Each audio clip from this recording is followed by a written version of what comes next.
കുഞ്ഞപ്പേട്ട കുറിപ്പണം. ഈ മാസത്തെ നറുക്കൊന്ന് ശരിപ്പെടുത്തി തരാൻ മുതലാളിനോട് ഒന്ന് പറയണം കേട്ടോടാ. നേരിട്ട് പറഞ്ഞാ മതി.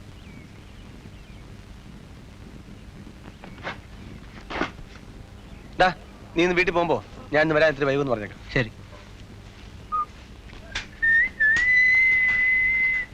ഇവന്റെ ഈ പോക്കത്ര ശരിയല്ലല്ലോ.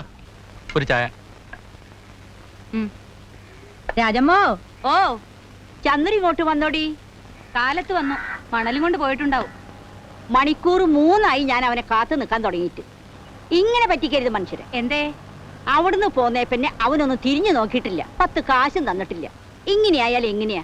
നിങ്ങളുടെ മോള് പെറ്റിക്കിടക്കുന്നതിന് അങ്ങേർക്കെന്താ? ഇതിത്തിരി കടന്ന കൈ ആയിപ്പോയി.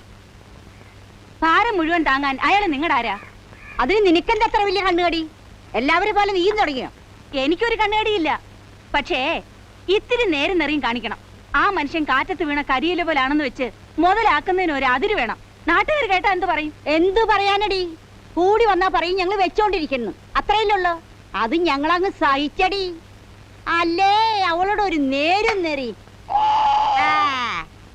ഞാനമ്മല്ലേ ആള്. കോലോത്തും കാവൽ ഉത്സവത്തിന് വന്ന ആനക്കാരൻ മാധവൻ ആനയും വേണ്ട പൂരവും വേണ്ടെന്ന് വെച്ച് കൂടെ കൂടിയതല്ലേ? മോളും ആ ചെക്കനെ സ്നേഹിച്ചു കൂടിയതല്ലേ? ആ വിദ്യകളൊന്നും ജാനമ്മയ്ക്കും മോക്കും ആരും പഠിപ്പിച്ചു കൊടുക്കൊന്നും വേണ്ട. ഈ മനുഷ്യൻ അതിലൊന്നും വീഴുന്ന ആളല്ല. നീ ഒരു കൈ നോക്കിയോടി രാജമ്മേ.